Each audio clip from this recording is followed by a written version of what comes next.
Good evening, everyone. Tonight, I'm going to share 12 chilling true stories about serial killers and mysterious disappearances, cases that will still send shivers down your spine. These are stories of ordinary streets, ordinary nights, and... Before we continue with what happened next in the quiet little village of Lepangis-sur-Vallon in 1984, if you enjoy dark, compelling stories like these, please take a moment to hit the like button. That really helps the channel. And if you want to see more, don't forget to subscribe so you don't miss any videos. So, let's go back to the late afternoon of the 16th of October 1984 and see how this seemingly ordinary afternoon turned into a nightmare. On the late afternoon of October 16th, 1984, in the quiet village of Lepangis-sur-Vallon, 4-year-old Grégory Villemin was playing in a pile of sand in his front yard. The boy wore a blue wool hat and a small velvet jacket, while his mother, Christine, ironed clothes inside the house. The autumn air was unusually still until the telephone rang, and a voice known only as the Raven told the family that their son was finally gone. Everything about the quiet life the Villemins had built was about to vanish into the cold water of the river. The house sat on a small hill, overlooking a valley where the Vallon River wound through the trees like a dark ribbon. For 4 years, Jean-Marie and Christine Villemin had lived under a shadow that most people could not imagine. They were a young, successful couple, but their success had bred a deep, poisonous resentment among their own family. This resentment took the form of a person who called himself Le Corbeau, or the Raven. The Raven did not just send letters, he occupied their lives through the telephone line. He knew the intimate details of their schedule, what they ate for dinner, and the exact floorboards that creaked in their hallway. He would call and breathe into the receiver, or he would play recordings of funeral dirges. His voice was always distorted and sounded like dry leaves. The letters were even more chilling because they were so precise. They were written in a cramped, aggressive hand, often mocking Jean-Marie for his promotion at the local factory or his new car. The writer seemed to be someone who was always watching from the tree line, someone who could see the lights in their windows. On the morning of October 16th, the threats finally sharpened into a single, terrifying promise of action that they could not ignore. Inside the house, Christine finished pressing a shirt and looked out the window toward the sandpile. It was 5 o'clock. The pile was undisturbed, the plastic shovel resting where Gregori had left it, but the boy was nowhere to be seen. She stepped onto the porch and called his name, her voice echoing off the neighboring houses. There was no answer. Only the sound of the wind moving through the dry cornstalks in the fields nearby. She felt a chill. She checked the garage, then the garden, and then she ran to the edge of the road. Her heart began to hammer against her ribs as she realized the gate was latched, but her son was gone. Within 15 minutes, she was at the local police station, her breath coming in short, jagged gasps. While she was pleading for help, her brother-in-law, Michel, was at his own home answering a telephone call that would change the course of the entire investigation. The voice on the other end was the Raven. It was calm, almost bored, as it delivered a single sentence of victory. The voice told Michel that he had taken the son of the king and had thrown him into the Vallon River as an act of revenge. Michel immediately alerted the authorities, and a massive search party was organized. Hundreds of volunteers and gendarmes moved through the dark woods with flashlights, their beams cutting through the heavy mist. At 9 o'clock that night, a fireman walking along the bank of the river spotted something blue caught against a cluster of rocks in the water. He waded into the freezing current and reached down. It was Gregori. The boy was lying on his side, his eyes closed as if he were sleeping. However, his hands and feet were bound tightly with white nylon rope, and a woolen hat had been pulled down completely over his small face. He was perfectly still. The scene was handled with a lack of professional care that would haunt the case for decades. Officers smoked cigarettes near the body and moved items before they could be photographed. There were no signs of a struggle on the riverbank, suggesting the boy had been placed in the water elsewhere. The autopsy would later confirm that Gregori had been alive when he entered the water, and his lungs were filled with the silt of the cold Vallon. The letters were written in a perfect, chilling script that never once shook. This observation was the only lead the police had to follow for many months. The day after the funeral, a letter arrived at the Villemin home. It stated that the writer hoped Jean-Marie would die of grief because his money could not bring his son back. The investigators began to focus on the handwriting, comparing the letters to every member of the extended Villemin family. They were looking for a person with a deep-seated grudge against Jean-Marie's perceived arrogance and his rise to a managerial position at the factory. Jean-Marie was a man who took pride in his work and his family, which made him a target for those who felt left behind. The detectives soon turned their attention to Bernard Laroche, Jean-Marie's cousin. Bernard was a quiet man who lived in a nearby village and worked at a different factory than Jean-Marie. Bernard had a motive of jealousy, and a handwriting expert claimed his script matched the Raven's letters with startling accuracy.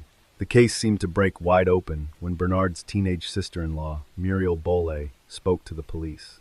She told them that on the afternoon of the kidnapping, she had been in the car with Bernard. She claimed they had driven to Lepanges, where Bernard picked up a small boy with light hair and put him in the back seat.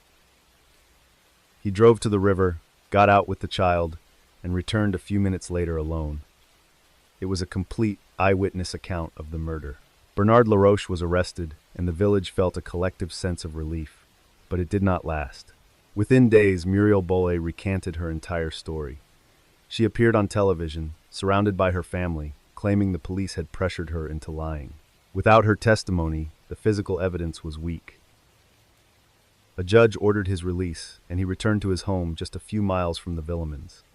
You are Jean-Marie, sitting in your darkened living room, 3 months after you buried your only son. You watch the headlights of a car pass by your window, and you know that the man you believe killed your child is currently sitting down to dinner with his own family. Every time the phone rings, you expect to hear that rasping voice again. The system has failed you. Jean-Marie could not accept the judge's decision. He began to carry a shotgun in his car, and his friends noticed that he had stopped talking about the future. He spent his days watching Bernard Laroche from a distance. He saw Bernard walking his dog, going to the grocery store, and living a life that Grégory would never have. The rage in Jean-Marie became a silent, vibrating frequency that no one in the village could talk him out of for long. On March 29, 1985, Jean-Marie drove to Bernard's house in the village of Onitsha. He waited at the end of the driveway as Bernard finished his shift at the factory and pulled into his yard. Bernard stepped out of his car, carrying a bag of groceries, and looked up to see his cousin standing there. There was no long conversation and no plea for mercy as the distance between the two men vanished in the afternoon light. Jean-Marie leveled the shotgun and fired a single blast into Bernard's chest. The impact threw the man back against his vehicle, and he died almost instantly on the gravel. Jean-Marie did not run. He stayed by the body until the gendarmes arrived, and he surrendered his weapon without a word. He was arrested for murder, leaving Christine alone in their house on the hill to face the next wave of the nightmare while her husband sat in a prison cell. With Jean-Marie in prison and Bernard dead, the investigation took a bizarre and cruel turn. A new judge took over the case and began to look at Christine Villemin as a suspect. The theory was that she had killed her own son to frame the family members she hated. The media dubbed her the Black Madonna, and they analyzed her clothes and her lack of public crying as proof of a cold heart. They looked for guilt where there was only silent mourning. The prosecution claimed she had been seen at the post office on the day of the murder, mailing a letter from the Raven. They held her in prison while she was pregnant with her second child, but the evidence was purely circumstantial and based on flawed logic. Eventually, in 1993, the highest court in France cleared her completely, stating there was absolutely no evidence to support the charges. She was finally free from the suspicion. The handwriting on the letters remained a point of obsession for decades, yet no two experts could ever agree on a single author. Some believed the Raven was not one person, but a collective of family members who shared the same bitter goal. They moved in the shadows of the village, watching the investigators fail year after year, their silence protected by a wall of family loyalty that proved impossible for the state to break through with facts. In the early 2000s, advances in DNA technology allowed the authorities to reopen the file. They tested the stamps on the letters and the ropes used to bind Grégory. They found traces of DNA, but they belonged to the investigators who had handled the evidence poorly in 1984. The trail had been contaminated from the very first night by the very people who were supposed to protect the integrity of the scene for the young victim. The case saw a massive development in June of 2017. Using new software to analyze the writing and the patterns of the phone calls, police arrested 3 more of Gregori's relatives. They were an aunt and uncle who had long been suspected of being part of the Raven conspiracy. The authorities believed they had finally found the core of the plot, but once again, the legal process stalled due to procedural errors that could not be fixed. Standing here in 2026, with the Villemin River still moving silently past that empty house in Lepanges, the mystery of the boy in the sandpile remains a wound. The French judiciary has recently authorized a new round of high-sensitivity DNA testing on the clothing Grégory wore that day. Investigators are now focusing on familial DNA to identify relatives. There is a lingering hope that the Raven will finally be unmasked by the very code of blood. I've always found that the most persistent ghosts are the ones created by people who live right next door to us. The Raven was not a monster from a movie, but a neighbor or a cousin who sat at the same holiday tables. From the cold, gray rivers of France, we now move south toward the heavy, ancient silence of the stone walls of Vatican City. Another girl stepped out of her apartment just a few blocks away and simply ceased to exist in the sun.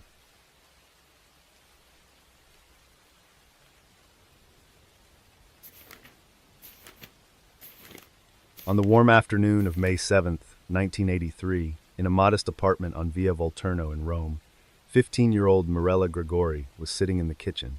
She was a student with bright eyes and a shy smile, looking forward to the end of the school year. Her mother, Vittoria, was nearby, preparing a light snack while the sounds of the busy Roman street drifted through the open window. Everything about the day felt routine and safe. The Gregori family was well known in the neighborhood because they owned a small, popular bar called Café Gregori. Mirella often helped out there, chatting with the regulars and clearing tables after her classes were finished. She was considered a responsible and grounded teenager, the kind of girl who always checked in with her parents before going anywhere. Her social circle was small, consisting mostly of classmates from her school. Earlier that morning, Mirella had attended her classes as usual, showing no signs of distress or unusual excitement. She had spent the early afternoon doing homework and talking to her sister, Maria Antonietta, about their plans for the upcoming weekend. The sisters were close, sharing a room and many of the same friends.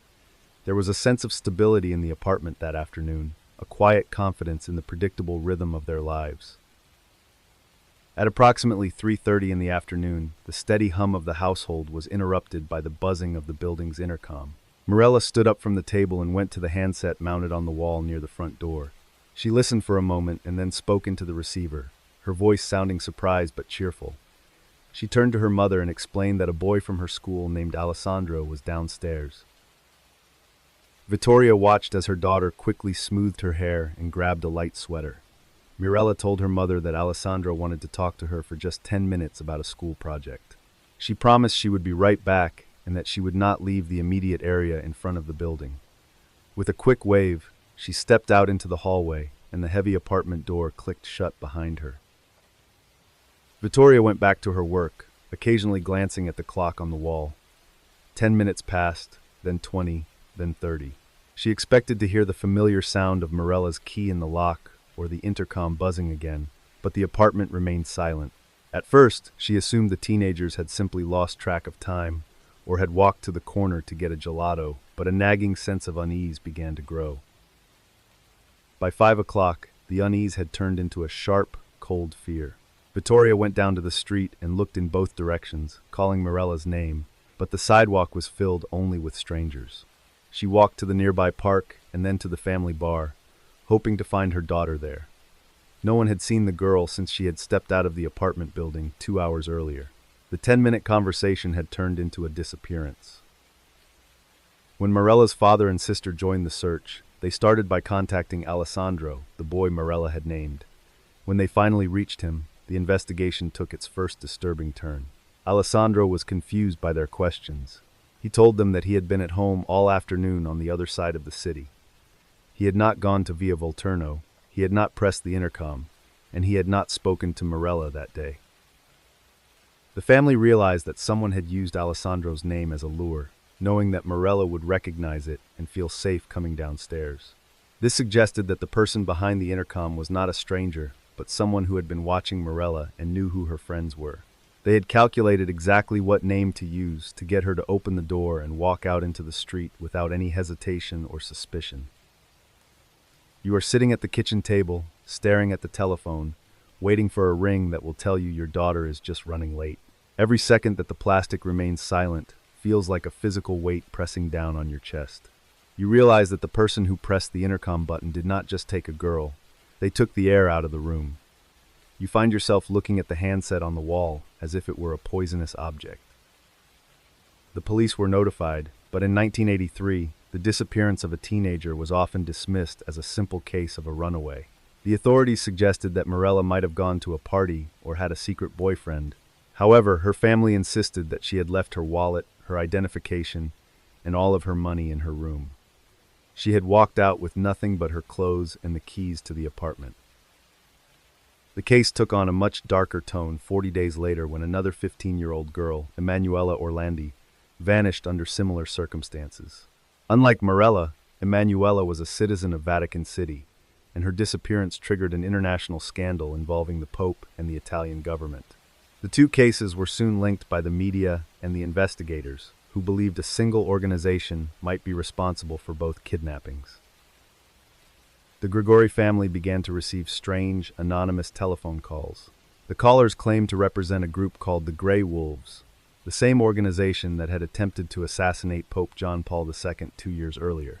They demanded the release of Mehmet Ali Aka, the gunman who had shot the Pope, in exchange for the return of the girls. The callers provided details about Mirella's life that only someone close to her could have known. One caller mentioned that Mirella's father owned a bar and described the exact layout of the apartment. These details were intended to prove that they held the girl and to keep the family in a state of constant terror. However, the kidnappers never provided a proof of life, such as a recent photograph or a recorded message from Mirella. The family was forced to live between the hope of a ransom and the fear of a total silence. The investigation into the Vatican connection led detectives through a labyrinth of secret societies, bank scandals, and Cold War espionage.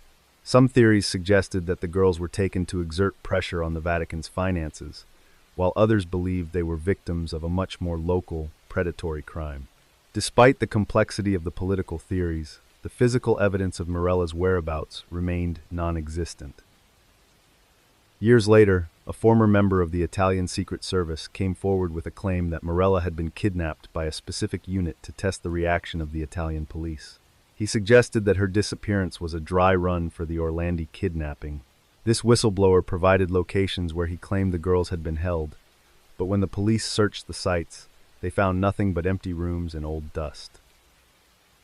In the late 1980s, Mirella's mother, Vittoria, was taken to a secure location to view a line of men. She was asked if she recognized anyone from the neighborhood who might have been near the apartment on the day Mirella vanished. She pointed to a man who was part of the Pope's personal security detail, a man she had seen many times at the family bar. She was certain she had seen him talking to Mirella. The man was questioned, but he had a solid alibi provided by his superiors within the Vatican. The lead was dropped, and the investigation stalled once again. The Gregori family felt as though they were fighting against a wall of stone that moved only when it wanted to. The proximity of their home to the Vatican and the frequent presence of church officials at their business became a source of constant, quiet suspicion. In 2018, a discovery at the Apostolic Nunciature, the Vatican's embassy in Rome, brought the case back to the headlines. During a renovation, workers found human bones buried beneath the floorboards of a basement room. The media immediately speculated that the remains belonged to Mirella or Emanuela. Forensic teams spent months analyzing the fragments, looking for a match to the DNA provided by the Gregori family. The results were a devastating blow. The bones were found to be much older than the 1980s, belonging to individuals who had died decades before the girls were born. The hope that had been briefly reignited was extinguished, leaving the family to return to the same state of mourning they had occupied for 35 years. It seemed as though every lead in the case was designed to lead to a dead end. It's the kind of silence that makes you check the locks twice. It is not the silence of an empty room, but the silence of a secret that is being kept by people who have the power to stay quiet forever. The Gregori family continued to keep Mirella's room exactly as it was on that Saturday in May, with her school books still on the desk and her clothes hanging in the closet, waiting for a girl who never came back. Status indicates that the case is currently part of a new, comprehensive parliamentary commission in Italy.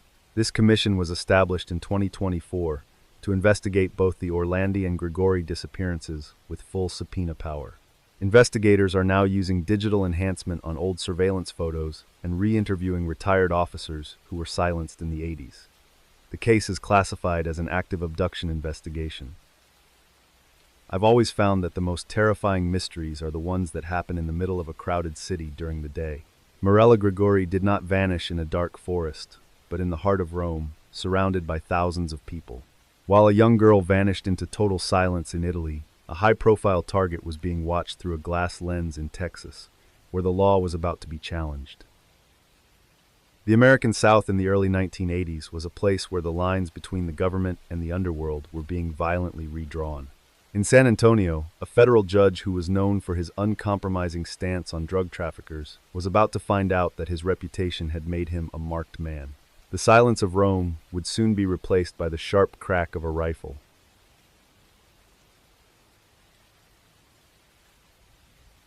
On the morning of May 29, 1979, in a quiet parking lot in San Antonio, Federal Judge John Wood Jr. was walking toward his blue station wagon. He was a man of habit, carrying a heavy leather briefcase and wearing a perfectly pressed suit, his mind likely on the docket of high-stakes drug cases awaiting him at the courthouse. The morning sun was already warming the asphalt as he reached for the door handle, a routine act he had performed thousands of times before. From the perspective of the lead investigator for the United States Marshals Service, the crime scene looked deceptively simple at first glance. There were no signs of a struggle, no shell casings littering the ground, and no witnesses who reported hearing a suspicious sound. The judge lay beside his car with a single entry wound in his back that spoke of a professional who knew exactly where to aim from a distance. The silence of the parking lot was more chilling than any scream. Judge Wood was known throughout the legal community as Maximum John because of the harsh sentences he handed down to those involved in the narcotics trade. He had received numerous threats over the years, but he had always refused a full-time security detail, believing that his position and the law itself were his primary shields. He lived a disciplined life, focused on his family and the integrity of his courtroom, never suspecting that his reputation had become his greatest liability. We began by scouring every inch of the surrounding buildings, looking for a vantage point that a sniper might have used. The trajectory of the bullet suggested the shot had come from a nearby apartment complex, a distance that required a steady hand and a high-powered rifle. Our team went door to door, interviewing residents who might have seen a stranger with a long gym bag or a telescope in the days leading up to the murder, searching for a ghost in the suburban sprawl. The forensic analysis of the bullet revealed it was a .30 caliber round, fired from a weapon with a very specific rifling pattern. This was not a crime of passion or a random act of street violence. It was a cold, calculated execution intended to send a message to the entire federal judiciary. We started looking into every high-profile defendant who was scheduled to appear before Judge Wood in the coming months, looking for someone with the means and the motive to hire a ghost. One name kept surfacing in our briefings: Jimmy Chagra. He was a wealthy drug kingpin out of El Paso who was facing a massive trial for smuggling thousands of pounds of marijuana into the country. Chagra was a man who preferred to buy his way out of trouble, but Maximum John was a judge who could not be bought. The trial was set to begin just a few days after the morning the judge was killed, providing a window of time that was simply too convenient to ignore. Informants began whispering about a contract that had been put out on the judge's life with a price tag of $250,000. We followed the money through a series of shell companies and offshore accounts, trying to find the link between the drug lord and a professional killer. The pressure from Washington was immense, as this was the first assassination of a federal judge in the 20th century, and the safety of every courtroom in the country felt compromised. You are standing in a dusty motel room in the middle of the night, listening to a wiretap recording of two men talking in low, guarded tones. One of them is laughing about how easy it was to find the perfect angle from the balcony across the street. You realize that you are not just chasing a criminal, but a man who treats a human life like a math problem to be solved. The static on the line is the only thing standing between you and the cold reality of a hired gun. The investigation finally centered on a man named Charles Harrelson. He was a professional gambler and a known freelance hitman who had a reputation for making people disappear without a trace. When we brought him in for questioning, he was remarkably calm, answering our queries with a polished, almost theatrical air. It was as if he were performing for an audience rather than sitting in an interrogation room facing a life sentence for the murder of a federal official. We discovered that Harrelson had purchased a high-powered rifle and had been seen practicing at a remote firing range in the weeks before the assassination. A key witness, who had been involved in the conspiracy, finally broke their silence and described the meeting where the payment was discussed in detail. The pieces of the puzzle clicked into place, showing a direct line from Chagra's bank account to Harrelson's trigger finger, proving that the law had been targeted. I've always found that the most dangerous men are the ones who treat murder like a 9-to-5 job. There is a specific kind of darkness in a person who can adjust the scope and wait for a man to reach for his car keys, all while thinking about what they want for lunch later that afternoon. It is a level of detachment that makes the world feel much colder than the Texas sun would suggest, leaving a lingering chill in the halls of every courthouse we guard. Charles Harrelson was convicted of the murder and sentenced to 2 life terms, eventually dying in the Supermax prison in Florence, Colorado, in 2007. Jimmy Chagra was later acquitted of the murder charge, but served years for his drug crimes before passing away in 2008. From the vantage point of 2026, where the legacy of Maximum John is now built into the very walls of our courthouses, the case remains the primary case study for the United States Marshals Service on how to protect the people who uphold the laws of the land. The professional aim of a sniper in Texas showed a terrifying level of control and planning. However, the darkness that resides in the human mind is not always so organized or precise.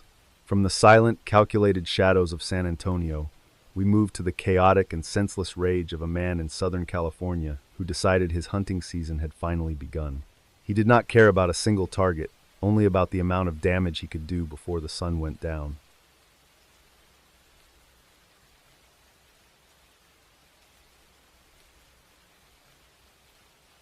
On the afternoon of July 18, 1984, in the busy neighborhood of San Ysidro, 9-year-old Alberto sat in a bright plastic booth.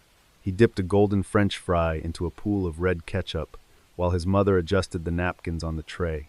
The heavy California sun beat against the large glass windows, making the interior feel like a safe bubble of cool, conditioned air. It was a perfectly ordinary Wednesday, and the sound of the register ringing was the only thing filling the space between bites. On that Wednesday, the temperature in San Ysidro had climbed well into the 90s, making the sidewalk feel like a hot stovetop. Alberto had gripped his mother's hand tightly as they walked the 2 blocks from their small apartment, squinting against the intense glare of the sun. The golden arches of the restaurant stood out against the pale blue sky, promising a comfortable place to sit and a cold drink. It was the kind of treat that made a long, dusty summer day feel special. Inside the lobby, the air conditioning was humming a low, steady tune that immediately made the sweat on Alberto's forehead turn cold. He looked up at the glowing menu board, his eyes dancing over the bright pictures of burgers and salty fries. His mother, Mirella, stood directly behind him, checking the loose change in her purse to see if they had enough for a small ice cream cone. The line was moving slowly, but nobody seemed to mind the wait in the refreshing, cool air. A woman in front of them was holding a crying toddler, bouncing him on her hip while she placed her order. The cashier, a young man with a friendly smile, reached over and handed the child a small, colorful sticker, which immediately silenced the fussing. Alberto watched this small, kind interaction with interest, feeling a sense of community in the crowded room. It was a place where neighbors met and children played, a safe harbor from the intense heat of the afternoon. They found a quiet booth near the back of the dining area, away from the heavy traffic of the front door. Maria began unpacking their lunch, carefully laying out the burger wrappers and the cardboard box that held Alberto's toy.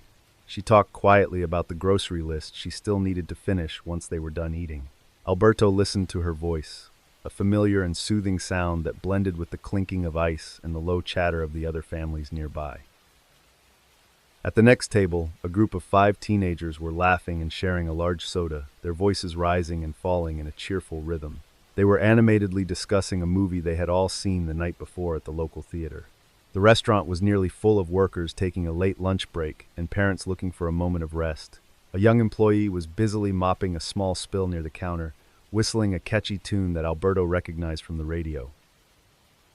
Maria checked her watch and told Alberto they should probably head back out into the heat in a few minutes. He took a long, slow sip of his drink, trying to make the cold sensation last as long as possible.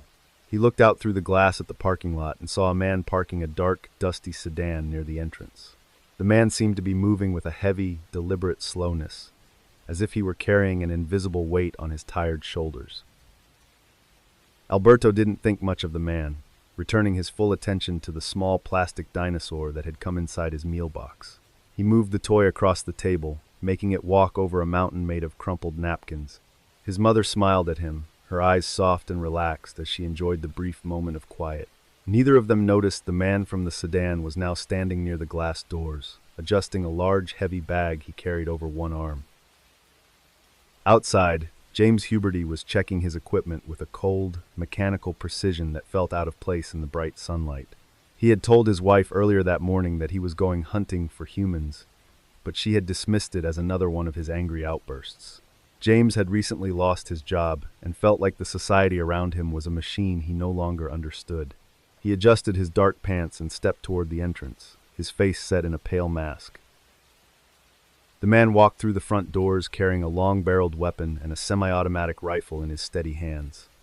He didn't look at the menu board or the people waiting in line for their food. Instead, he walked toward the center of the crowded room with a small transistor radio strapped to his belt. The radio was playing loud, rhythmic music that clashed sharply with the quiet chatter of the diners. Everyone stopped talking and looked up, confused by the man. The first loud crack sounded like a heavy balloon popping, but the noise was much deeper and sharper than any toy. Alberto saw the glass in the front window spiderweb into 1,000 lines and then shatter into tiny, glittering diamonds. His mother didn't say a word. She simply grabbed his shoulder and shoved him toward the hard floor. He tumbled under the heavy plastic table, his heart hammering. The smell of the salty fries was suddenly replaced by a sharp, metallic tang. You are lying on the cold, tiled floor, your cheek pressed against a discarded paper napkin, while the air above you fills with a terrifying noise. You can see the polished black boots of a man walking slowly past your booth, his radio still blaring a cheerful, upbeat song. Every muscle in your small body is locked tight, and you realize that your entire world has shrunk to the space beneath a plastic bench. You stop breathing and pray the boots keep moving. Alberto watched the boots move toward the service counter, the sound of the radio fading slightly as the man walked away. He could hear the sound of chairs being overturned and the frantic, muffled scuffle of feet nearby. He squeezed his eyes shut and tried to think about his bedroom at home and the park down the street. The floor felt incredibly hard against his ribs, and he could see a small plastic dinosaur lying just inches from his shaking hand. The man with the radio seemed to be in no hurry at all as he moved through the dining room. He walked with a methodical, terrifying patience, as if he were checking off a hidden list in his head.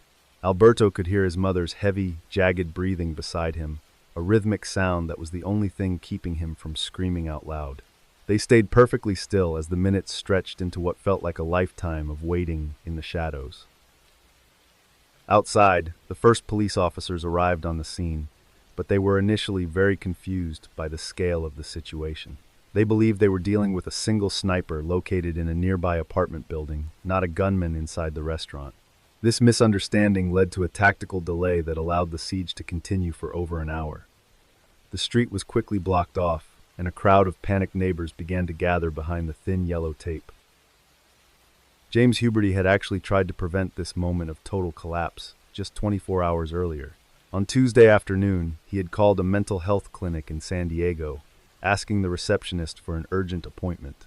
He told her that he was having trouble controlling his dark thoughts and felt like he was becoming a danger to himself. The receptionist took down his name and number, but categorized the call as a non-urgent matter for the staff. The clinic worker told him they would call him back within 48 hours, but the phone in his house never rang.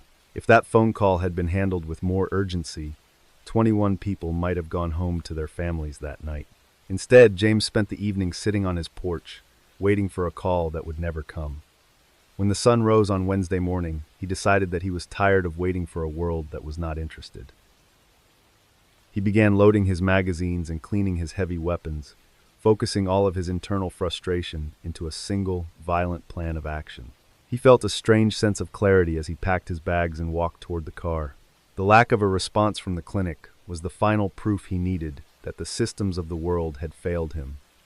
He started the engine and began the short drive to the restaurant, his mind finally made up.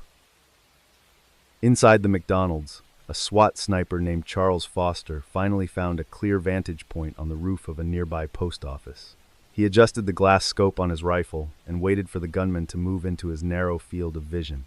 James walked past a high window, his dark silhouette clearly visible against the indoor lights. Foster took a deep breath and squeezed the trigger. A single shot echoed across the parking lot, and the music stopped. The silence that followed the final shot was even more terrifying than the noise that had come before it. Alberto heard the police shouting as they stormed through the broken doors, their heavy tactical boots sounding different than the ones he had been tracking. He felt his mother's grip on his arm tighten before she finally let out a long, shuddering sob. They were lifted from the floor and carried out into the bright, blinding afternoon light. He walked into the building with a transistor radio playing upbeat music, as if he were simply out for a casual afternoon stroll. This specific detail often haunts the survivors more than the sight of the weapons because it made the entire event feel disturbingly normal. It was a sensory clash that didn't belong in a moment of such gravity, showing a mind that had completely disconnected from the reality of the people sitting in those plastic booths. The San Ysidro massacre changed how police departments across the entire country responded to active shooters, leading to the development of much faster entry tactics. The restaurant was eventually torn down, and a memorial with 21 white marble pillars was built in its place. The quiet, conditioned air of 2026, where those 21 marble pillars now hold the weight of that afternext. The site remains a quiet space for reflection, and survivors still gather there every July to remember the lives that were lost that afternoon. From the smell of gunpowder in a fast food joint in California, we move across the ocean to the smell of sea salt and the steady ticking of a hidden clock. In England, another group was waiting for a very different kind of explosion, one that had been planned for weeks inside the walls of a luxury hotel. The targets were the most powerful people in the country, and the device was hidden in a place where no one thought to look for danger.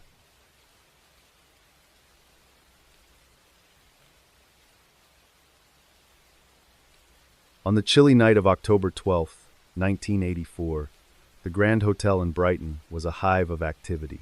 Inside the Victorian building, the hallways smelled of expensive cigars and old carpets as security officers made their rounds.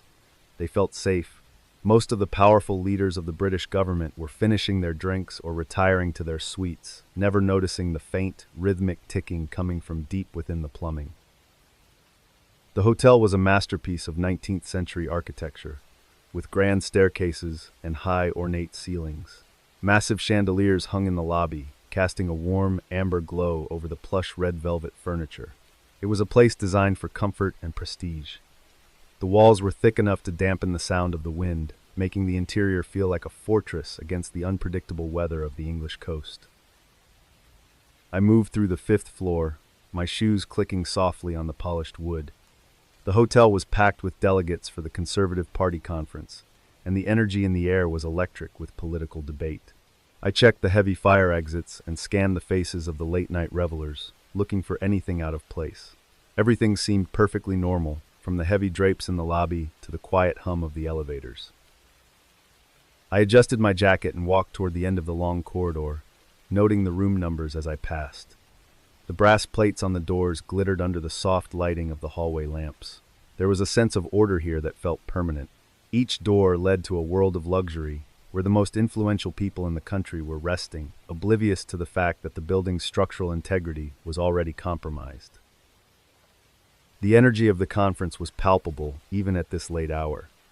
In the lounge, men in tailored suits spoke in hushed tones about policy changes and upcoming elections. They leaned back in their chairs, sipping aged scotch and laughing at private jokes. It was the kind of atmosphere where the weight of the nation's problems seemed to lift, replaced by the camaraderie of those who held the levers of power in their hands.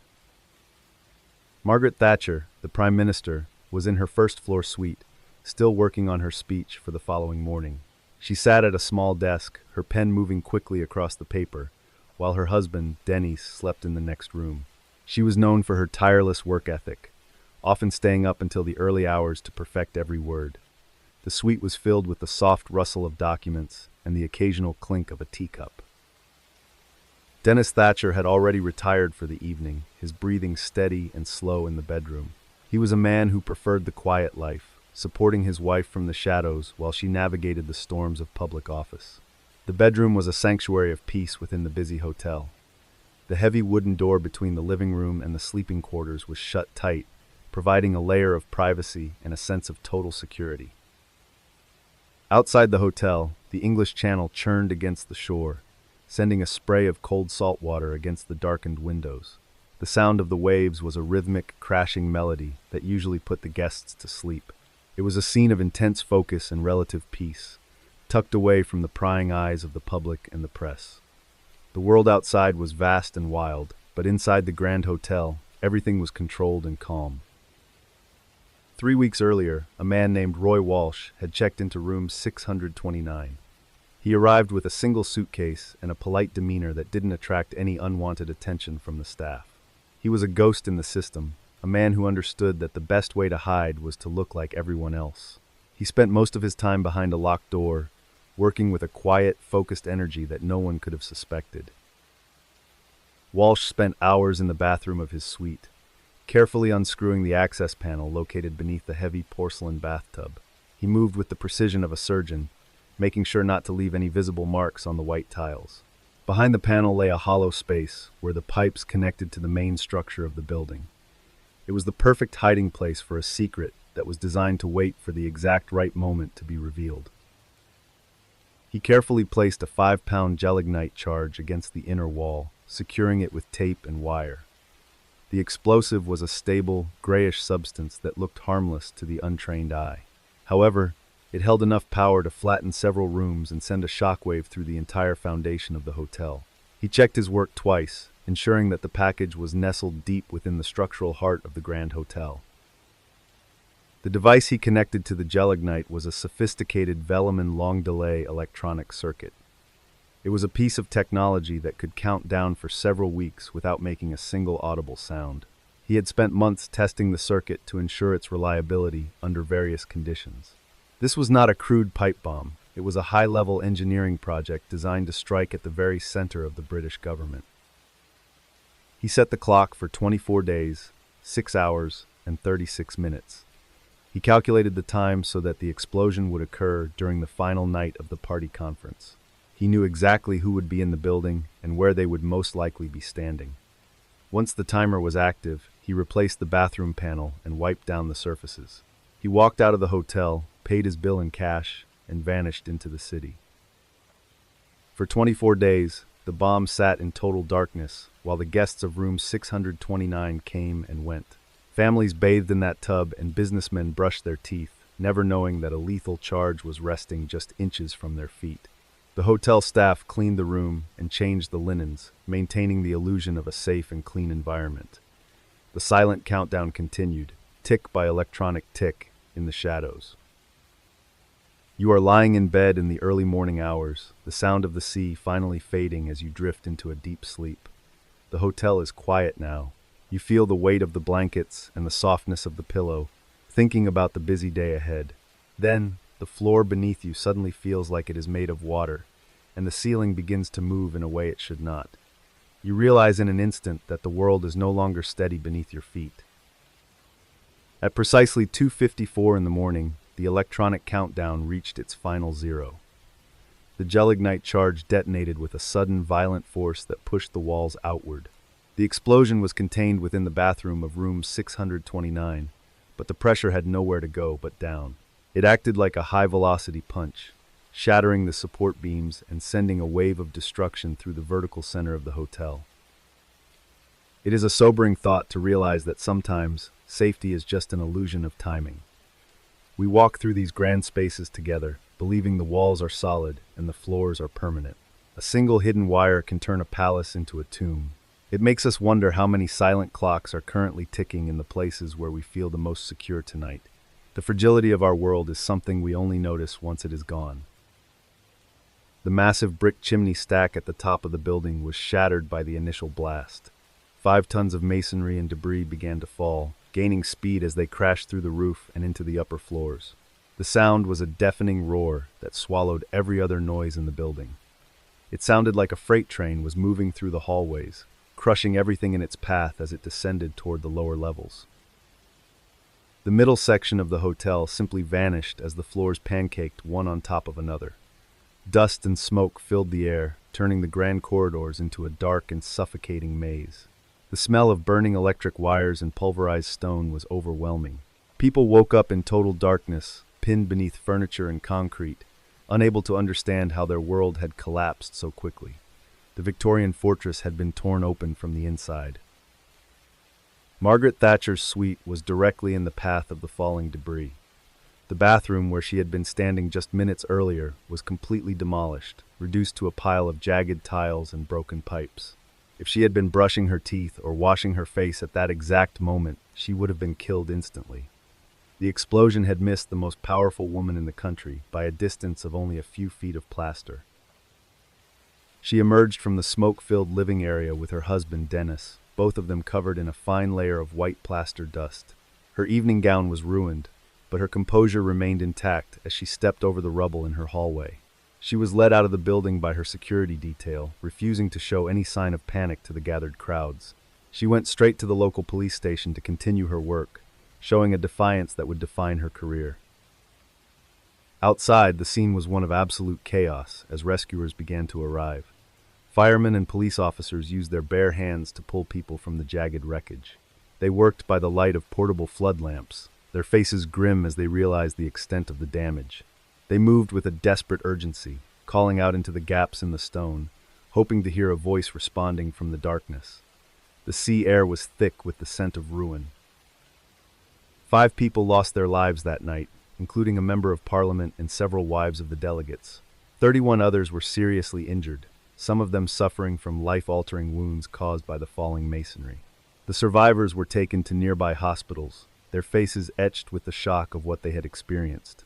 It was a tragedy that struck at the heart of the British political establishment, leaving a wound that would never fully heal.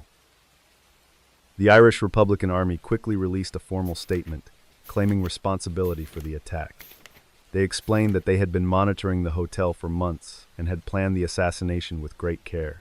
The message was chillingly direct and meant to instill a permanent sense of fear in the government. They stated that while the British had been lucky today, they would have to be lucky forever, whereas the IRA only had to be lucky once. The hunt for the man known as Roy Walsh began immediately. Investigators combed through every hotel registration card and interviewed every member of the staff who had worked during the previous month. They looked for anyone who had stayed in room 629 or the surrounding suites. They used forensic techniques that were cutting edge for the 1980s, searching for a single physical trace that the bomber might have left behind. They eventually found a single, partial fingerprint on a registration card from a hotel in a different city. The print matched a man in their database named Patrick McGee, a known operative for the IRA who was an expert in explosives. The authorities realized that McGee was the man who had stayed in room 629 under a false name. The search for him spanned several countries as they tried to close the net around the elusive bomber. McGee was eventually captured in a flat in Glasgow in June of 1985. He was found with other members of an IRA active service unit who were planning a series of similar attacks on seaside resorts. He was brought to trial and sentenced to 8 life terms for his role in the Brighton bombing. He remained a figure of intense interest for the public, representing the lethal patience of an organization that refused to stop its campaign of violence. The case highlighted a significant failure in the security protocols of the era. The guards had focused almost entirely on the perimeter and the immediate physical threats to the Prime Minister. They had never considered that a sophisticated device could be planted weeks in advance and triggered by an electronic timer. The bombing forced a complete overhaul of how the British government protected its leaders, leading to the high security zones we see today. Patrick McGee was released from prison in 1999 as part of the Good Friday Agreement, having served only 14 years of his life sentences. His release was a source of great anger for the families of the victims, who felt that justice had been sacrificed for the sake of political peace. Magee returned to Ireland, but he did not disappear from the public eye. He began a slow process of engaging with the people whose lives he had shattered. Now that the dust has long since settled in 2026, and the Grand Hotel stands tall against the English Channel once again, Magee has spent years participating in a series of public and private dialogues with Jo Barry. Jo is the daughter of Sir Anthony Barry, one of the men killed in the Brighton explosion. Their ongoing conversation is a rare and difficult attempt to find common ground between a victim and a perpetrator. It is a process that remains controversial, as it asks if it is truly possible to forgive a man who once tried to kill a nation. The Grand Hotel was eventually fully restored and remains one of the most prestigious locations on the Brighton seafront. The room where the bomb was planted has been remodeled, and guests sleep there every night without a second thought. However, a small plaque in the hotel serves as a quiet reminder of the night the building nearly fell. The Victorian fortress still stands, but its history is forever tied to the mechanical precision of a hidden clock. From the mechanical precision of a hidden clock in a luxury hotel, we move to a different kind of countdown in the streets of Bogota. That same year, 1984, another political target was realizing that his time was also running out. Rodrigo Lara Bonilla was a man who understood that his enemies did not need a sophisticated timer to find him. They only needed a motorcycle and a clear path through the evening traffic of a crowded city.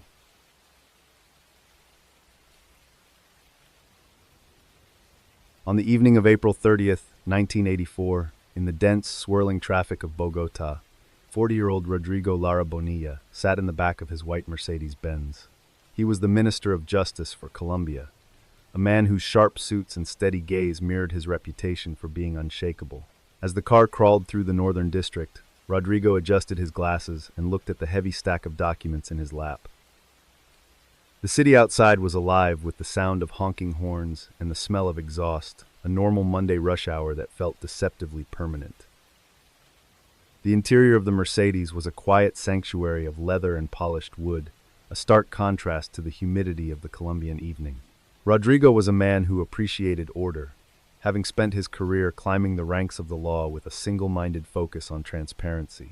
He had recently taken a very public stand against the growing influence of the Medellin cartel, a move that had earned him the respect of the public and the lethal hatred of the most powerful men in the country. He knew he was being watched, but he refused to let fear dictate his route home. His driver, a man trained in defensive maneuvers, kept his eyes locked on the rearview mirror, scanning the sea of yellow taxis and private cars for anything unusual. Two bodyguards followed closely behind in a separate vehicle, their hands never far from their weapons. The motorcade was a small island of authority, moving through a city that was increasingly feeling like a war zone. Rodrigo didn't talk much during these commutes, preferring to use the time to prepare for the next day's legislative battles against the drug lords who were trying to buy the soul of his nation. The traffic began to slow even further near 82nd Street, forcing the Mercedes to come to a near standstill. Rodrigo looked out the window and saw a group of school children crossing the street, their bright uniforms a splash of color against the gray pavement. It was the kind of everyday scene that reminded him why he had taken the job in the first place. He believed in a Colombia where the law was stronger than the bullet, a belief that he voiced in every speech and every court filing. He turned back to his papers, marking a paragraph with a silver pen. At that moment, a small, high-pitched engine noise began to rise above the low rumble of the idling cars. It was the sound of a Yamaha motorcycle weaving aggressively through the narrow gaps between the bumpers. The bike carried two young men, both wearing dark jackets and helmets that obscured their faces. They moved with a practiced fluidity, ignoring the angry shouts of the drivers they cut off. To anyone else, they looked like typical delivery messengers in a hurry, but to a trained eye, their trajectory was far too deliberate. The motorcycle pulled alongside the right side of the white Mercedes, the passenger leaning slightly toward the rear window. The driver of the bike matched the speed of the car perfectly, holding the position with a steady hand. The passenger reached into his jacket and pulled out a submachine gun, his movements cold and mechanical. There was no hesitation and no warning. The young man, who was barely 18 years old, leveled the barrel at the thick glass and pulled the trigger, releasing a torrent of fire into the quiet interior of the car. You are sitting in the back seat, the smell of your evening coffee still fresh in the air, when the world suddenly shatters into 1,000 pieces of glittering glass. The sound is not a bang, but a continuous, rhythmic tearing that seems to swallow the entire street. You feel a series of sharp, hot stings that have nothing to do with the cool air outside. In a single heartbeat, you realize that the documents in your hand are no longer important, and the car that was your fortress has become a cage. The motorcycle sped away, disappearing into the maze of side streets before the bodyguards could even clear their holsters. The Mercedes veered wildly, its tires screeching as the driver tried to regain control, finally coming to a stop against the curb. The silence that followed was heavy and suffocating. The people on the sidewalk stood frozen, their eyes wide with the realization that they had just witnessed the end of an era.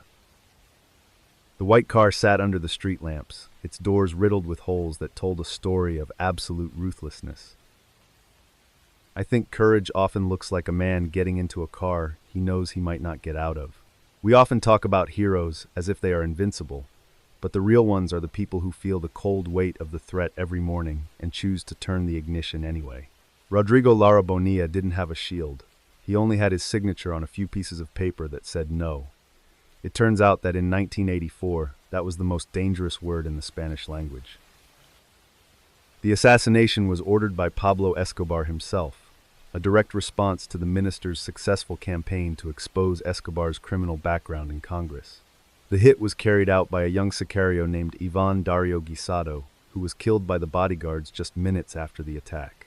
The cartels wanted to show that no one, not even the highest-ranking law enforcement officer in the country, was beyond their reach. They had turned a political disagreement into a blood feud that would consume Colombia for the next 2 decades. The death of Lara Bonilla changed the landscape of the drug war overnight. The government, which had been hesitant to extradite traffickers to the United States, immediately signed the orders that Escobar feared most.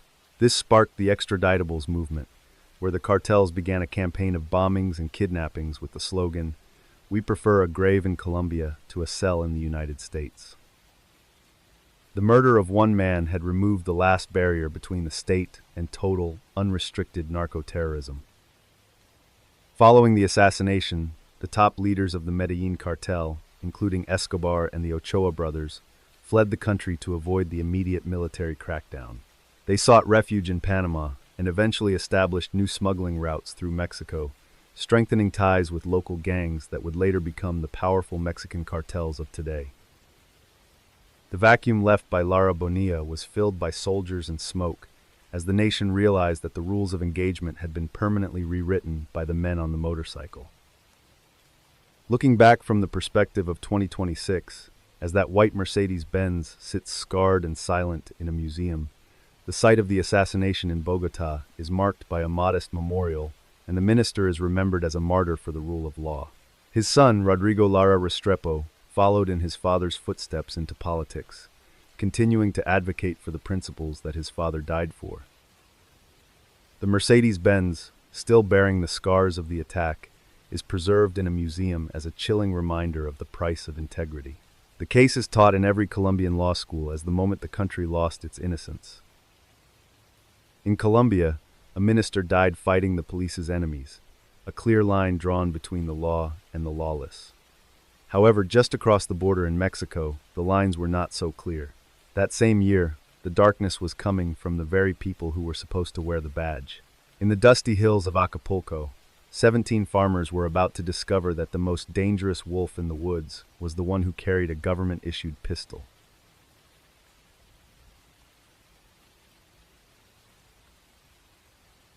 On the humid morning of August 20th, 1982, in the sun-bleached hills surrounding Acapulco, 45-year-old Efrain was walking along a narrow dirt path. He was a farmer with calloused hands and a faded straw hat, carrying nothing but a small jug of water and a hope for a better life. The air was thick with the scent of dry brush and salt from the nearby coast. Everything about the morning felt heavy with anticipation, as he and 16 other men moved toward a meeting they believed would finally secure the land they had worked for generations. The The farmers belonged to a local cooperative that had been fighting a quiet, desperate battle against the powerful estate owners who controlled the fertile soil of Guerrero. For months, they had petitioned the government for land reform, seeking only the legal right to grow corn and beans on the slopes where their ancestors were buried. They were men of peace, wearing their best white shirts for the occasion, believing that the law would eventually side with the sweat of their brows. The dust kicked up by their sandals was the only sound in the quiet canyon. Ephraim walked near the front of the group, occasionally nodding to his neighbors. They had been told to meet a government representative at a specific clearing near the Coyuca de Benitez road. The promise was simple: a final signature that would grant them the titles to their small plots. As they rounded a sharp bend in the trail, the ocean came into view, glittering like a sheet of silver in the distance. It was a beautiful, clear Friday, the kind of day that felt like a new beginning for 17 families who had known only struggle. As they reached the clearing, the farmers noticed a line of blue and white police vehicles parked haphazardly across the road. A group of state judicial police officers stood in the shade of a large mango tree, their uniforms crisp despite the rising heat. At the center of the group was a man known locally as the Wolf of Acapulco, a police chief whose reputation for iron-fisted control was whispered about in the village cantinas. He stood with his thumbs hooked into his gun belt, watching the unarmed men approach with a cold, unblinking stare. The wolf stepped forward, his mirrored sunglasses reflecting the dusty trail and the nervous faces of the farmers. He didn't offer a greeting or ask for their identification. Instead, he made a sharp, barking command for the men to line up against a low stone wall that ran along the edge of the ravine. Ephraim felt a sudden, sharp prickle of fear on the back of his neck. The government representative they were expecting was nowhere to be seen, and the air around the police officers felt thick with a sudden, unexplained aggression. The officers moved with a practiced, military precision, surrounding the 17 men before they could even ask a question. They began to shout orders, their voices harsh and rhythmic, telling the farmers to kneel in the dirt. Ephraim looked at his friend next to him and saw the same realization dawning in his eyes. This was not a meeting about land titles. The quiet morning was suddenly interrupted by the metallic clack of several rifles being chambered at once. The salt air felt like it was scratching his throat as he lowered his knees into the dry earth. You are kneeling in the dirt, the sharp edge of a stone pressing into your shin, while the shadow of a man in uniform towers over you. You can hear the sound of the ocean waves in the distance, a peaceful rhythm that has nothing to do with the heavy, mechanical breathing of the officers behind you. You realize that the white shirt you wore to show respect has become a perfect target in the bright morning sun. You find yourself staring at a small beetle crawling through the dust, wondering if this is the last thing you will ever see. The wolf gave a small, almost imperceptible nod to his men. A sudden, deafening roar filled the canyon as the officers opened fire on the kneeling farmers. There was no struggle and no chance for escape. Within seconds, the clearing was silent again, save for the ticking of the cooling engines in the police trucks. 17 men lay in the dust, their dreams of land reform silenced by the very people sworn to protect the peace. The wolf adjusted his sunglasses and began to coordinate the next phase of the operation, the cover-up. The only weapons found on the guerrillas were rusted farming tools and a few old machetes used for cutting tall grass. This was the official report filed by the police that evening, claiming they had been ambushed by a violent insurgent group and had returned fire in self-defense. The wolf told the press that his men were heroes who had prevented a communist uprising in the hills of Acapulco. He spoke with a calm, flat precision that left no room for questions, and for a short time, the world believed the lie of the shootout. However, the truth began to emerge through the cracks in the official story. A few local residents had witnessed the police moving the bodies and planting weapons on the dead men hours after the shooting had ended. More importantly, an independent journalist managed to get hold of a video taken by a hidden observer that showed the farmers were unarmed and had been executed while kneeling. The video was a grainy, terrifying piece of evidence that showed the wolf directing the massacre with the casual air of a man supervising a construction site. The Acapulco massacre became a turning point for human rights in Mexico, sparking a massive wave of protests that reached all the way to the capital. The discovery of mass graves in the surrounding hills suggested that this was not an isolated incident, but part of a broader dirty war against those who dared to challenge the status quo. The wolf and several of his officers were eventually arrested, though the legal process was slow and plagued by threats against witnesses. The massacre stripped away the mask of the local authorities, revealing a system built on blood and land. Under the glare of the 2026 sun, where the hills of Guerrero finally hold their breath for 17 families, the site near Coyuca de Benitez is home to a modest memorial where the families of the 17 men gather every August to light candles and leave flowers. The Wolf of Acapulco died in prison years ago, but the legacy of his corruption remains a scar on the history of the region. The land the men died for was eventually distributed to the cooperative, though it was a victory that came at a price no family should have to pay. The case is still cited by international observers as a landmark in the fight against state-sponsored violence. From the dusty hills of Acapulco, where the law was used as a weapon against the poor, we move south into the suffocating humidity of the Amazon rainforest. In Brazil, another leader was standing her ground against the powerful forces that wanted to seize the earth for themselves. Lourdes de Souza knew the risks of fighting for the rural workers, but she also knew that some things are worth more than a quiet life. On a remote dirt road, the frontier was about to become a battleground.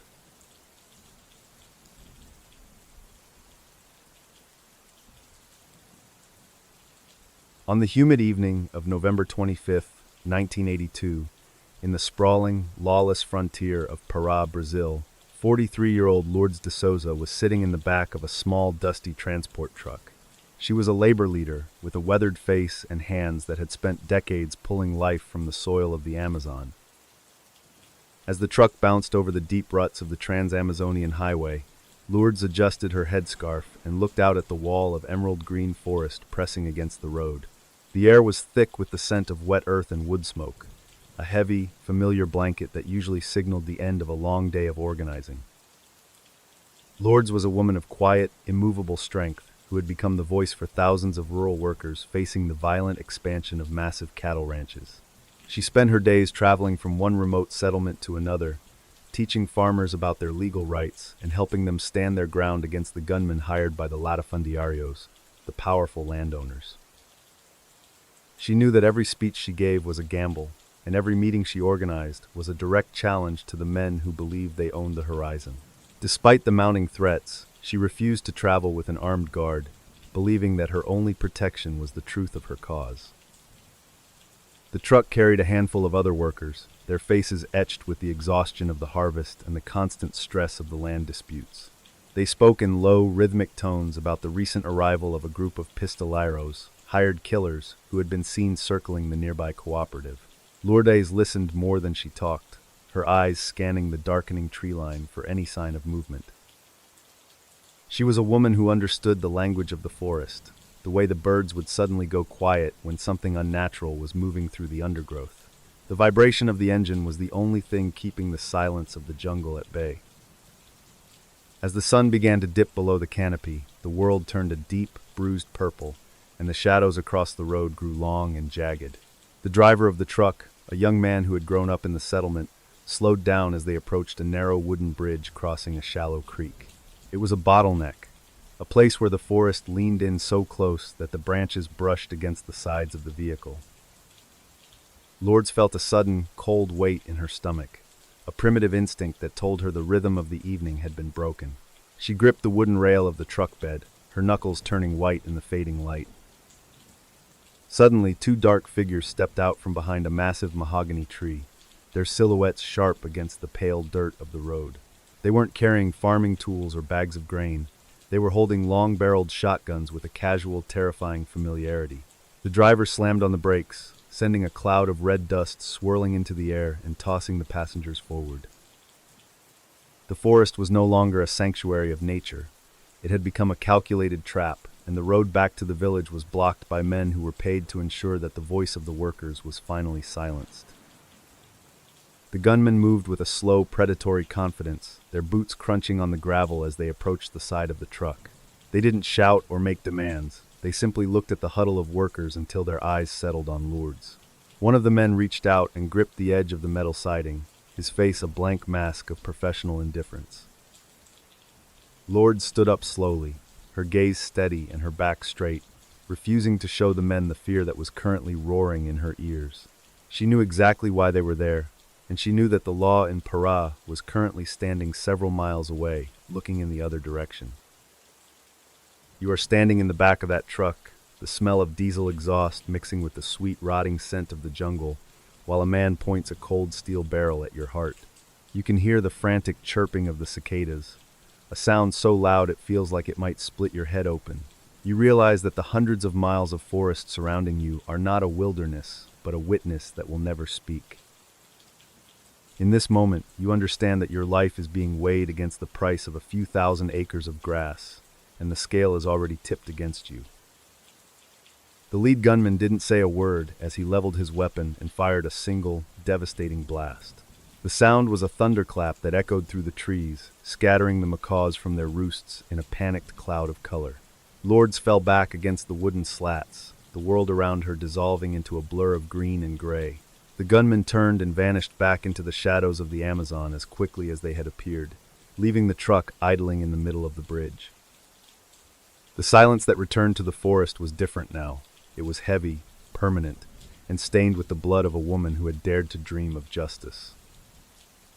It is hard to call for help when the help is the one holding the gun. In the lawless frontier of the 1980s, the police stations were often built on land donated by the very ranchers who ordered these hits. When you realize that the uniform and the assassin are funded by the same bank account, the concept of safety evaporates into the humid air. Lord de Souza wasn't killed by a stranger in the dark. She was killed by a system that viewed human rights as an obstacle to profit, a cold reality that still haunts the Amazonian soil today. The investigation into the murder was a masterclass in bureaucratic obstruction. The local police delayed collecting evidence for 3 days, allowing the tropical rains to wash away the tire tracks and the footprints at the bridge. Witnesses were intimidated into silence, and the few who did speak found their statements lost by the regional court. Despite international pressure from human rights organizations, no one was ever successfully prosecuted for pulling the trigger that evening. The men who paid for the hit continued to expand their estates, while the cooperative Lourdes built struggled to survive without its heart. The death of Lourdes de Souza became a rallying cry for the rural workers' movement in Brazil, leading to the formation of stronger unions and the eventual protection of activists by federal authorities. Her sacrifice highlighted the green hell of the Amazon, where the struggle for the environment and the struggle for labor were revealed to be the same fight. She became a martyr of the earth, a symbol of the thousands of invisible lives lost in the push to tame the world's largest rainforest. Her name is now carved into monuments across the country, a permanent reminder of the cost of standing up in a place where people are expected to kneel. Deep in the humid frontier of 2026, where satellites now watch the ground, Lourdes died to protect. The state of Para remains one of the most dangerous regions in the world for land activists and environmental defenders. However, satellite technology and international monitoring now make it much harder for the pistoleros to operate in total secrecy. The bridge where Lourdes was killed has been replaced by a concrete structure, but local workers still stop there to leave small tokens of remembrance. The federal government has recently reopened several cold cases from the 80s, including hers, as part of a truth commission aimed at addressing the lawlessness of the frontier era. From the lonely death of an activist in the Amazon, where power was concentrated in the hands of a few, we moved to the terrifying energy of a crowd that decided to become the law itself. In the busy markets of Nigeria, the people were tired of waiting for a justice system that never arrived. They decided that if the courts wouldn't punish the guilty, they would do it themselves in the middle of the street. The protectors were about to become more frightening than the predators they were hunting.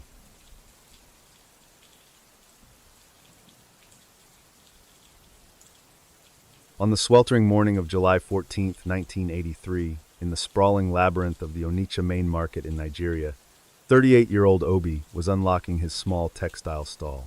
The market was a city within a city, a place where 3 million people squeezed between narrow alleyways lined with stacks of vibrant lace and mounds of dried spices.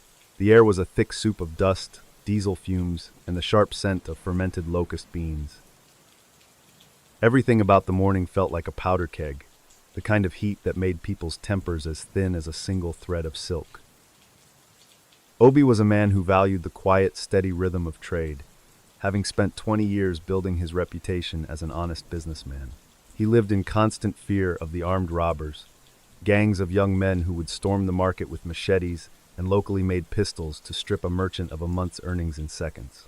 The police were a distant myth, often appearing only after the blood had dried to ask for bribes. Obi kept a heavy iron bar behind his counter, not because he wanted to use it, but because he knew that in Onitsha, you were the only wall between your family and starvation. The market began to roar to life as the morning sun climbed higher, reflecting off the corrugated iron roofs and turning the stalls into ovens. Obi watched a group of young men, members of a newly formed Vigilante committee, patrol the main artery of the market. They were dressed in mismatched civilian clothes but carried heavy wooden clubs and lengths of rusted iron chain. The merchants had chipped in to pay them, desperate for any semblance of order in a place where the law had folded its arms and walked away. The vigilantes moved with a slow, heavy arrogance that made Obi's stomach turn. As the clock struck noon, a sudden, piercing scream cut through the chaotic din of the haggling crowds. A woman near the electronics section was pointing at a teenage boy who was sprinting through the mud, clutching a small leather purse. In an instant, the normal flow of commerce stopped and curdled into something jagged and violent. The vigilante patrol didn't call for a constable or a pair of handcuffs. Instead, they let out a rhythmic, haunting whistle that signaled the hunt had begun. The crowd parted like a sea of fabric as the boy was cornered against a wall of stacked plastic crates. Obi stepped out of his stall, his heart hammering against his ribs as he watched the vigilantes drag the boy into the center of the walkway. The teenager was thin, his ribs visible through a ragged shirt, and his eyes were wide with a terror that surpassed any words. He wasn't taken to a station or a magistrate. He was forced to kneel on the hot, oil-stained ground while a crowd of hundreds gathered in a tight, suffocating circle. The air felt charged with a dark, static energy as the men who had been victims of theft for years decided that today they would be the ones holding the gavel. The leader of the vigilantes, a man with a scarred face and a voice like grinding gravel, looked around at the sweating faces of the merchants. He didn't ask for evidence or a defense. He simply held up the stolen purse as if it were a holy relic. The boy began to plead, his voice cracking as he reached out toward the boots of the men surrounding him. Obi wanted to look away, to return to the safety of his textiles, but the gravity of the moment held him frozen. He realized that the committee wasn't interested in a trial. They were interested in a ceremony of absolute, final power. You are standing at the edge of that circle, the smell of wood smoke and old grease filling your nose, while 100 voices begin to chant a single, rhythmic word. You can see the boy's hands shaking as he tries to cover his head, a gesture that is useless against the heavy wooden clubs being raised into the bright afternoon sun. You realize that the men you paid to protect your shop have become something you no longer recognize. In this moment, the boundary between a civilized market and a hunting ground has vanished, and you are part of the monster. The clubs fell with a heavy, sickening thud that was followed by a sudden, absolute silence from the boy. The crowd didn't disperse. They watched with a grim, trance-like focus as the vigilantes produced a tire and a gallon of petrol. This was the street trial, a brutal ritual that had become the only law in the neglected corners of the 1980s. Within minutes, a pillar of thick, black smoke was rising above the iron roofs of Onitsha, visible for miles across the river. The merchants went back to their stalls, their faces set in hard, unreadable masks as they resumed the business of the day. I've noticed that when people burn down the law to catch a devil, they usually end up with a new one. The merchants of Onitsha thought they were buying safety, but they were actually funding a shadow government that would eventually turn on them. By the end of the year, the vigilantes were no longer just catching thieves. They were walking into stalls like Obi's and demanding protection taxes that were double what any robber would have taken. Once you give a group of men the power to be judge, jury, and executioner, they rarely ever give it back. The violence of 1983 in the Onitsha markets created a blueprint for the Bakassi Boys, a notorious vigilante group that would eventually seize control of entire states in Nigeria. What began as a desperate attempt by ordinary citizens to stop crime evolved into a paramilitary organization that carried out political assassinations and ritualistic killings. The state government eventually had to deploy the federal army to dismantle the very groups the public had once cheered. The marketplace judges had become more terrifying than the anarchy they were supposed to cure, leaving a legacy of fear that still lingers in the stalls today. The transition from protector to predator was documented by human rights groups as a total collapse of the Nigerian judicial system in the 80s. Thousands of suspects were executed in the streets without a single piece of paper being filed in a court of law. This era of vigilantism left a permanent scar on the national psyche, creating a deep-seated distrust of any organized security force. The Onitsha market remains one of the largest in the world, but the memory of the black smoke and the street trials serves as a chilling reminder of what happens when a community decides the law is a luxury they can no longer afford. In the crowded high-tech aisles of 2026, Onitsha, where the black smoke of the 80s is now just a ghost story, the Nigerian government has implemented new community policing initiatives aimed at preventing the return of illegal vigilante groups. However, the ghost of 1983 still walks through the narrow aisles of the main market. Modern merchants use high-tech surveillance and private security firms, but the local elders still tell stories of the year the people became the law. Indicates that several mass graves from the vigilante era have recently been uncovered during construction, forcing a new generation to face the dark cost of the peace their fathers bought with petrol and iron. From the chaotic markets of Nigeria, where the people took the law into their own hands, we travel south to the townships of South Africa. In 1984, the danger didn't come from a mob in the street, but from the massive organized power of the state itself. In the township of Sebokeng, a simple protest over rent was about to be met with a military force that treated its own citizens like an invading army. The morning sirens were the first sign that the neighborhood was about to become a battlefield.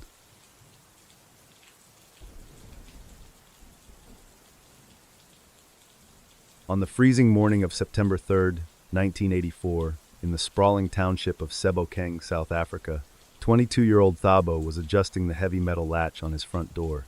The air was biting and sharp, smelling of coal smoke and the damp gray dust that seemed to coat every brick of the township. Everything about the morning felt unusually brittle, as if the tension in the streets had finally frozen solid overnight. Thabo adjusted his thin jacket and looked down the road, where the first light of the sun was struggling to penetrate the thick industrial haze hanging over the Vaal Triangle. Thabo was a quiet man who worked at a nearby steel mill, a job that required him to wake up long before the rest of the world to catch the crowded Putco buses. He was part of a generation that had grown tired of living in a world defined by the color of their skin and the height of the rent they were forced to pay to a government that did not represent them. A general strike had been called to protest a sudden, massive increase in housing costs, and the atmosphere in the township was electric, with a mixture of hope and a very deep, very old fear. He could hear the distant, rhythmic chanting of thousands of voices coming from the main square.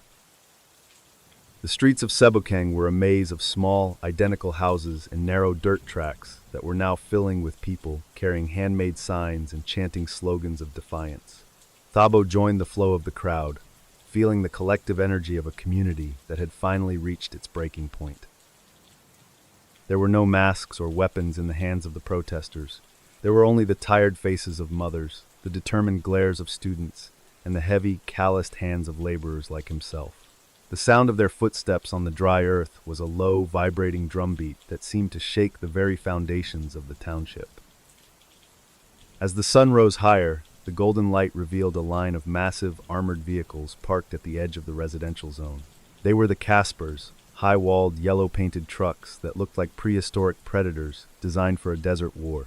They stood in stark contrast to the small, humble homes of the residents, their presence a silent, metallic threat that signaled the end of any peaceful negotiation. Thabo watched as the hatches on top of the vehicles opened, and soldiers in camouflage uniforms began to emerge, their rifles glinting in the morning light. The air suddenly felt much colder than it had just minutes before. The military had launched what they called Operation Palmiet, a massive deployment of 7,000 troops and police intended to restore order to the townships of the Vaal. This was the first time in South African history that the regular army had been used on such a scale to suppress domestic dissent. The soldiers moved with a cold, mechanical precision, forming a wall of steel between the protesters and the administrative buildings. Thabo could see the heavy barrels of the tear gas launchers being leveled at the front of the crowd. The rhythmic chanting of the people was suddenly drowned out by the sharp, high-pitched scream of a siren. Without warning, the air was filled with the sound of several heavy thuds as canisters of tear gas were fired into the center of the mass of people. A thick, white cloud of acrid smoke erupted, causing eyes to burn and lungs to seize as the protesters scrambled for cover. Thabo pulled his shirt over his mouth, his vision blurring as he stumbled toward a narrow alleyway. The peaceful march had dissolved into a chaotic, terrifying struggle for breath. Through the haze, he could hear the sound of the Casper's engines roaring as they began to move forward, their heavy tires crushing everything in their path with a slow, relentless momentum. You are crouched behind a low brick wall, your eyes stinging and your throat raw, while the ground beneath you vibrates with the weight of an oncoming army. You can hear the rhythmic popping of rubber bullets, followed by a sound that is much sharper and more final. You look out from your hiding place and see a neighbor you've known for years falling to the dirt, not because they tripped, but because the rules of the world have just been rewritten in lead. In this moment, you realize that your own government has decided that you are no longer a citizen, but a target in a war that has no borders. The military used rubber bullets to lure people out into the open, creating a false sense of a non-lethal confrontation before switching to live ammunition. This tactical deception was intended to break the spirit of the resistance, but it had the opposite effect. Thabo watched from the shadows as the people of Sebokeng, armed with nothing but stones and their own outrage, stood their ground against the armored vehicles. The yellow trucks were soon covered in the red dust of the township and the darker stains of the morning's violence. By noon, the streets were a landscape of smoke, discarded shoes, and a silence that was far more terrifying than the sirens. The armored vehicles were painted a bright, cheerful yellow, which created a surreal and sickening contrast with the blood on the pavement. This specific shade of paint was designed to make the military appear less threatening to the outside world, but to the people living inside the township, it became the color of state-sponsored terror. Seeing a school bus yellow truck leveling a machine gun at a group of unarmed students is a visual clash that stayed with the survivors for the rest of their lives. It was an aesthetic of safety used to mask a machinery of absolute control, a lie that was visible to everyone who stood in the dust that day. The Sebokeng massacre resulted in dozens of deaths and hundreds of injuries, sparking a national uprising that would eventually lead to the collapse of the apartheid system. The government's decision to turn the SADF against its own people was a catastrophic strategic error that isolated South Africa on the international stage. The township became a symbol of a nation in a state of civil war, where the line between a soldier and a policeman had been permanently erased. Thabo and his neighbors spent the next several years living under a state of emergency, where every sunrise was a gamble and every sunset was a victory of survival. The events of 1984 in the Vaal Triangle proved that a regime that relies on its military to govern its own people is already a regime that has lost. The legal systems and the police forces were no longer there to protect, they were there to occupy. This era of South African history is defined by the total militarization of daily life, where children grew up knowing the difference between the sound of a rubber bullet and a live round before they knew their multiplication tables. The order that Operation Palmiet was supposed to restore was nothing more than a graveyard silence, one that only fueled the fire of the coming revolution.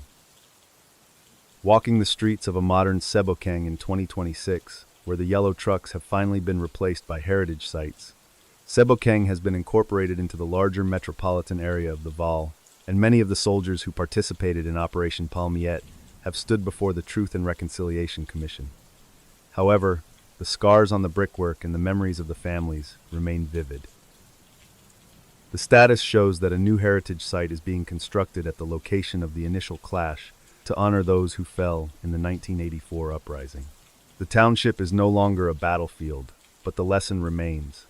When the state turns its guns on its own people, it is the state that eventually falls, not the people. In Sebokeng, the danger was visible and yellow, a massive force that you could see and hear from miles away. However, in our next story, the killer was a cloud you couldn't even see, a silent and invisible predator that moved through the night while an entire city was sleeping. In Bhopal, India, the breaking point didn't come from a soldier's rifle, but from a line on a corporate spreadsheet. The air itself was about to become the most lethal weapon in history.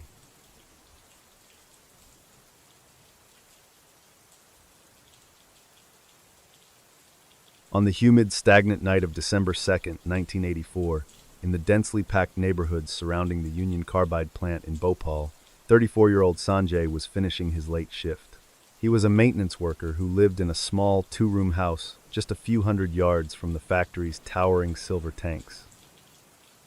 The air was unusually still, carrying the heavy, sweet scent of overripe mangoes and the sharp, metallic tang of industrial chemicals that had become the city's permanent perfume.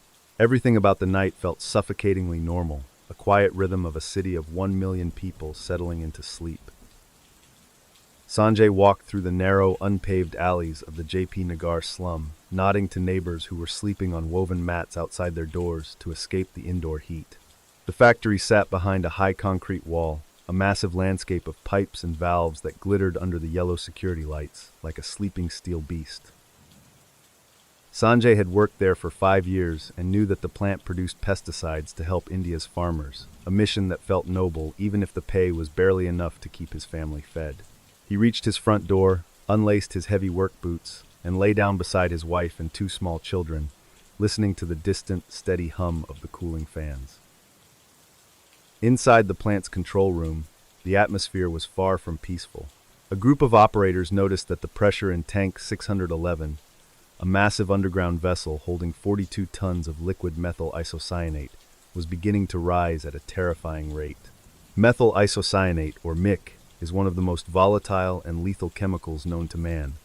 It reacts violently with water, creating a massive buildup of heat and gas. For months, the plant had been operating on a skeleton crew as part of a cost-cutting measure directed by the corporate headquarters in the United States. The workers looked at the gauges with a mixture of confusion and a deep, rising panic. The operators tried to activate the safety systems, but they quickly realized they were trapped in a nightmare of corporate negligence. The refrigeration unit designed to keep the MIC tanks at a safe, low temperature had been turned off months ago to save on electricity bills. The vent gas scrubber, which was supposed to neutralize any escaping gas with a caustic soda spray, was out of service for repairs. Even the flare tower, the final line of defense designed to burn off leaking gas before it reached the atmosphere, had been disconnected because a section of the pipe was rusted through. The safety systems were nothing more than hollow shells of iron and paint. At approximately 12:30 in the morning on December 3rd, the pressure inside Tank 611 became too much for the concrete to hold. A safety valve popped open, and a massive plume of white, ghostly vapor shot high into the midnight sky. It didn't look like a threat, it looked like a low-hanging fog rolling across the ground. But this fog was a concentrated cloud of poison that was heavier than air, meaning it didn't dissipate into the atmosphere. Instead, it hugged the earth, flowing silently over the factory walls and into the sleeping streets where Sanjay and his family were dreaming. The gas was a silent predator that attacked the eyes and the lungs first. Sanjay woke up to the sound of his children coughing, a dry, hacking sound that quickly turned into a desperate struggle for air. When he opened his eyes, they felt as if someone had pressed red-hot coals against his pupils. The room was filled with a faint, stinging mist that smelled like boiled cabbage. He tried to stand, but his legs felt like lead, and every breath felt like he was inhaling liquid fire. Outside, the quiet night had been replaced by a chorus of screams and the frantic, rhythmic clanging of a warning siren that had started much too late. You are lying on your mat, your throat closing as if a pair of invisible hands are squeezing the life out of you, while the air in your own home becomes a poison. You can hear your wife calling your name through the haze, her voice sounding thin and distorted. You realize that the very factory that provided your paycheck is now taking your breath, and there is nowhere to run because the killer is the air itself. In this moment, you understand that you are not a worker or a citizen. You are just a casualty on a corporate ledger that was balanced long ago. Sanjay grabbed his children and ran out into the street, joining a mass of thousands of people who were fleeing in total darkness. People were falling where they stood, their lungs filling with fluid as the gas turned their own internal moisture into acid. The hospitals were quickly overwhelmed by thousands of victims who were blinded and suffocating, the doctors having no idea what chemical they were fighting because the company refused to release the specific details of the leak. By sunrise, the streets of Bhopal were a landscape of absolute devastation, with thousands of bodies lying among the carcasses of cattle and dogs. You realize the most terrifying thing isn't a monster, it's a line on a spreadsheet. We like to think that catastrophes are caused by sudden, unavoidable accidents, but Bhopal was a slow-motion execution. Every single one of the 6 safety systems designed to prevent that leak had been turned off or ignored to save a few dollars in the quarterly report. When the value of a human life is lower than the cost of a replacement pipe, the breaking point isn't a tragedy, it's a choice. The silence of the corporate office is often more lethal than the roar of an explosion. The Union Carbide disaster in Bhopal remains the worst industrial accident in human history, with an estimated death toll that eventually reached 15,000 people and left over 500,000 others with permanent, debilitating injuries. The legal battle that followed was a masterclass in corporate evasion, as the company claimed the leak was an act of sabotage while simultaneously fighting to keep the trial in the United States to avoid the Indian judicial system. A settlement was eventually reached, but it amounted to less than $500 per victim, hardly enough to cover the cost of the oxygen tanks many would need for the rest of their lives. The CEO of Union Carbide, Warren Anderson, was arrested upon his arrival in India but was quickly released on bail and fled the country on a government plane. He spent the rest of his life as a fugitive from Indian justice, living in a luxury estate in the Hamptons while the people of Bhopal continued to give birth to children with severe deformities. The plant was never properly cleaned up, and tons of toxic waste remain buried on the site, continuing to poison the groundwater of the surrounding slums to this day. The ghost of Bhopal is a permanent fixture in the global debate over corporate accountability and environmental justice. In the shadow of those rusting silver tanks in 2026, where the very DNA of the city still carries the memory of that night, the Bhopal site is still a restricted zone, a rusting monument to the night the air turned to acid.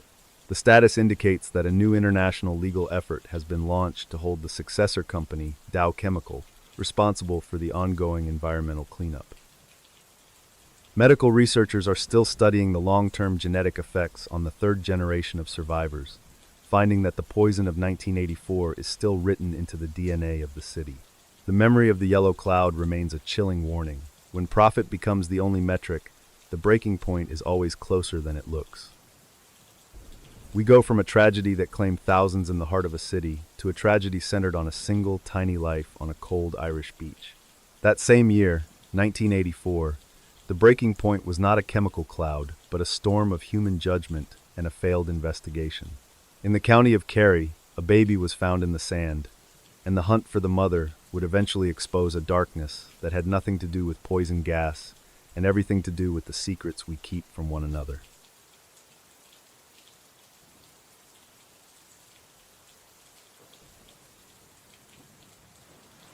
On the morning of April 14, 1984, in the rugged coastal town of Kerry, County Ireland, a jogger was making his way across the wet sands of White Strand Beach. The Atlantic was gray and churning, throwing a fine mist against the dark rocks that lined the shore. The man noticed a small pale shape nestled near the high water mark, half hidden by a clump of tangled seaweed and ocean debris. He stopped, thinking it might be a discarded doll or a piece of driftwood, but as he stepped closer, the world around him suddenly went cold and very still. The small shape was a newborn baby boy, his skin turned the color of the marble cliffs by the freezing water.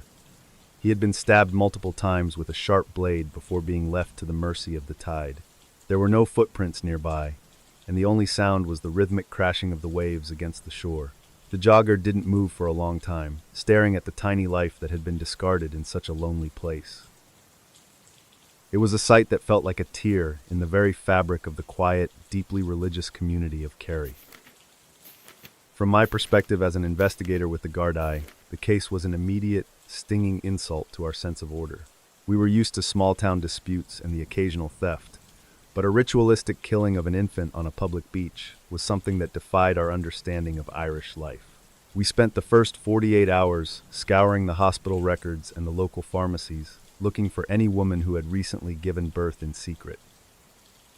We believed that the answer lay in the shame of a hidden pregnancy, a common enough story in a country where the church still held a heavy hand over the lives of young women. Our search quickly narrowed down to a 25-year-old woman named Joanne Hayes, who lived in the nearby town of Aberdeen.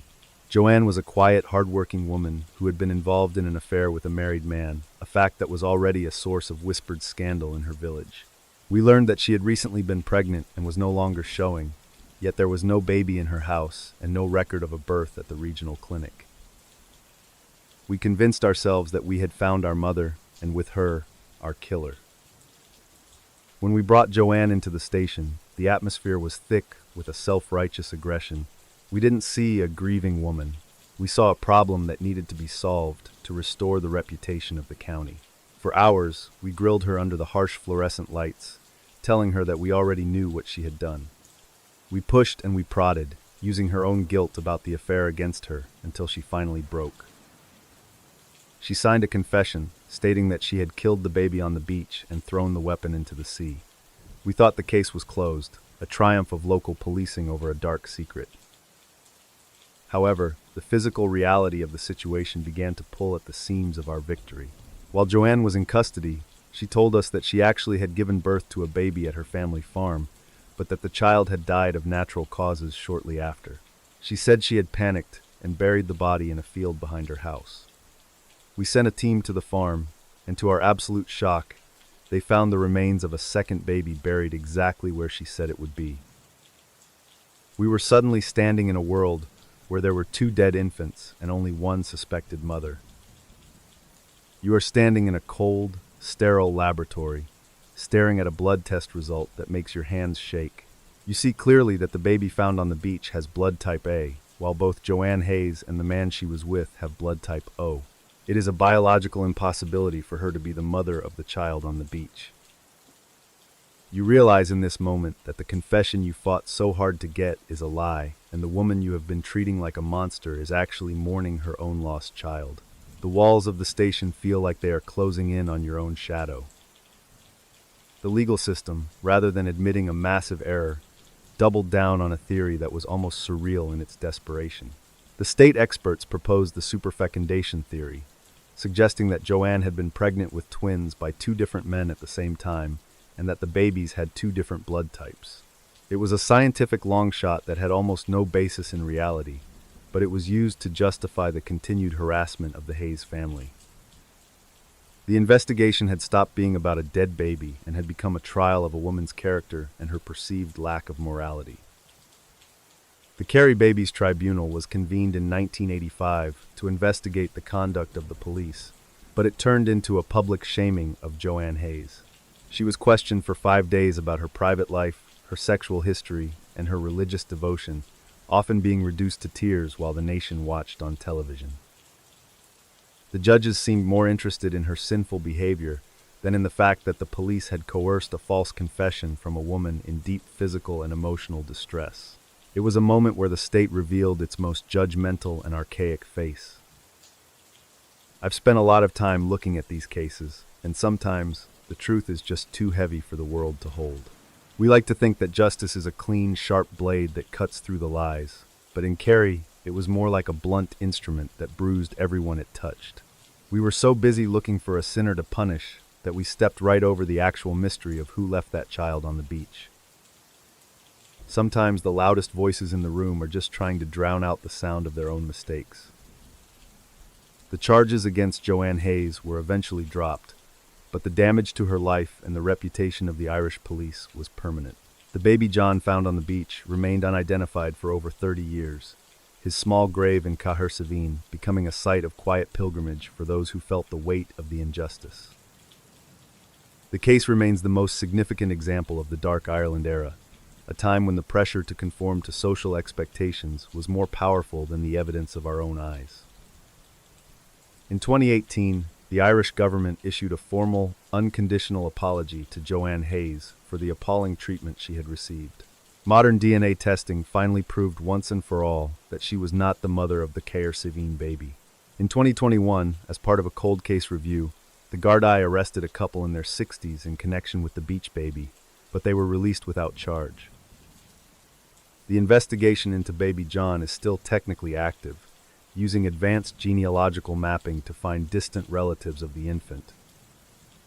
Joanne Hayes still lives in County Kerry, a woman who survived a storm of public hatred and state power with a dignity that none of her accusers possessed. The baby on the beach remains a symbol of a mystery that might never be solved, a tiny life caught in the gears of a changing nation.